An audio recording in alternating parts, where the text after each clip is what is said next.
good day, everybody. It's my birthday, and Salsa Bicycles is running a massive sale on many of their 2015 bike models. The lethal combination of sale plus birthday means that I was all but forced to purchase a new bike. The sale is due to the fact that Salsa is going all carbon on many of their flagship bike models, such as the cross-country race-oriented Spearfish, and they're looking to get rid of many of their aluminum frames. This means there are incredible deals going on right now, but the bikes are selling out fast. I managed to pick up a 2015 Salsa Spearfish 3 for significantly less than $2,000, where normally MSRP for this particular bike is around $3,000. With that said, is the bike any good? Well, I've just completed my first ride on this bike, a 10-plus mile loop of mainly moderate intermediate desert single-track trail through the Doñana Mountains of Las Cruces with about 600 feet of climbing. So let's find out if the Spearfish 3 is any good. So immediately, it's very easy to appreciate the cross-country pedigree of the Spearfish 3, and it is out of the box a few pounds lighter than my Trek Fuel trail bike. If we take a look at the bike, and we'll kind of go through some of the components, it has the Fox Evolution 32, the CTD, the climb, trail, descend options. It's an air-sprung fork. It also has rebound control, pretty standard equipment, 100 millimeters of travel. Brakes are the wonderful Shimano Derailleur 160 millimeter rotors in the front and back. Stock WTP rims. And of course, I did pay to upgrade tubeless tires. I went with the Maxxis Ardent. Looking at some of the other components, it's pretty much a Shimano Derailleur shifters, as well as front and rear derailleurs. The Spearfish makes use of what's known as the split pivot suspension design. There's a pivot in the rear that is similar to the active braking pivot found in the Trek Fuels. Allows for good braking.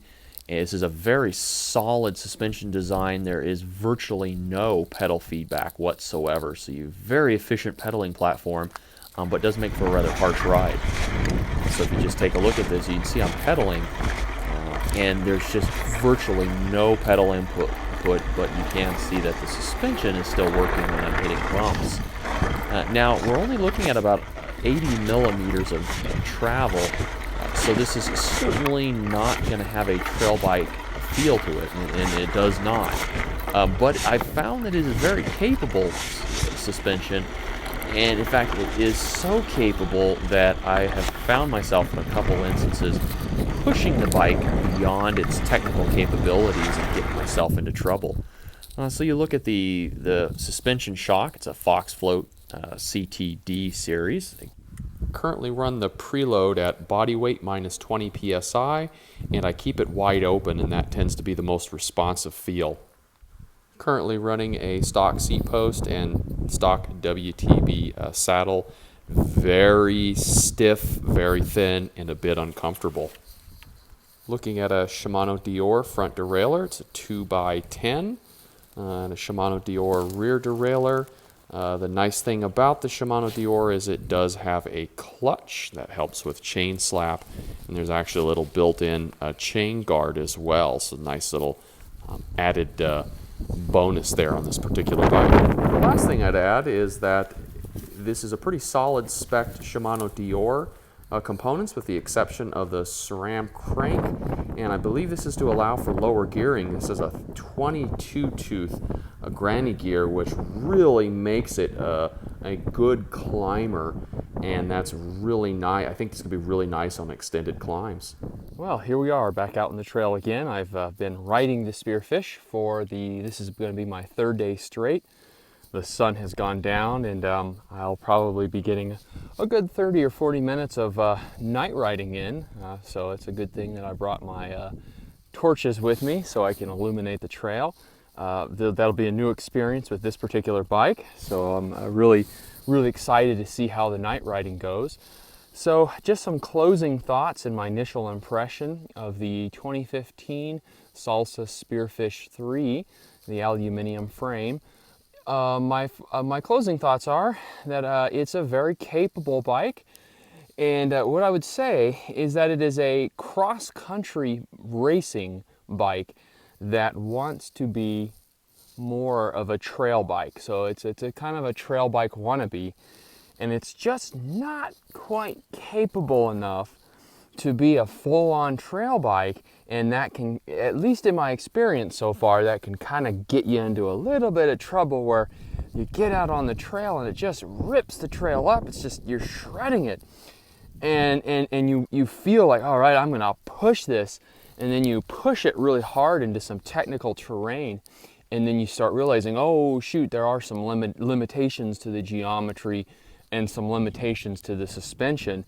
My trail bike has about 40 millimeters more travel in the rear, and it makes a big difference when you start hitting more technical terrain, and the geometry is a bit more slack on my trail bike. The handlebar's a little longer, and so it lends itself well to more technical stuff, whereas this is certainly capable of pretty technical trail. But when you start pushing it further into the realm of kind of a trail / all mountain bike, you start to see the limitations that this bike has. Otherwise, though, it is just a ripping little bike. It's very maneuverable. It's quick. You can really kind of toss it around and spin it around, and it's very responsive. The rear suspension, I've been playing around with pressures, and I actually find that I'm running at lower than recommended pressures. The general recommendations are you put your total body weight, including your pack, all of your gear, including your kit. So total body weight, subtract 20, and then that's the pressure that you preload the rear with. And then I found that if I go just a little lighter than that, 5 psi lower than that, I'm really happy. And then one thing that I've really found that's really nice is I don't have to worry about switching back and forth between trail and descend mode. I actually do that quite a bit on my Trek. You know, when I'm doing more climbing, I'll put it into trail mode, and when I'm descending and hitting rough terrain, I'll open it up. But that full floating suspension is very responsive, so it can bob. You can get a little bit of pedal bobbing. The split pivot design, the split pivot suspension of the Spearfish just virtually eliminates all pedal input. All of your pedaling is pretty much just routed to the cassette and into the rear tire. And so it does give it somewhat of a harsh feel, and some of that's the saddle. The saddle is bare minimum. It's very thin. It's tough. So I'll probably be swapping that out. But the suspension still works very well. It's actually very responsive to bumps, small bumps and big bumps. But I'm just kind of used to a bit more of a cushy kind of bike, and so this does have a different feel. But I'm really starting to like the way it feels now that I'm kind of getting the pressure dialed in. The front fork, I was ambivalent with 120 Fox evolution. The 100 on this particular bike feels really good. I really like the way the 100 millimeters of travel feels. It really seems to balance this bike out. This bike feels really balanced. It's just that it's ripped so hard and it's so fun that you kind of can almost forget what it primarily is, and can get you into a little trouble. And I'm not the most technically skilled rider. When I get into technical terrain, I kind of fall back on having the beefier suspension and the slack geometry, whereas a more capable mountain biker, more technically capable mountain biker would probably be able to do more technical stuff on this particular bike. It's just that this bike is not as forgiving when you really start to push it. The other thing that I would mention is that this bike does not come with tubeless tires. It doesn't even come tubeless ready. I think it's the Rapid Ralph or the Rapid Rob tires.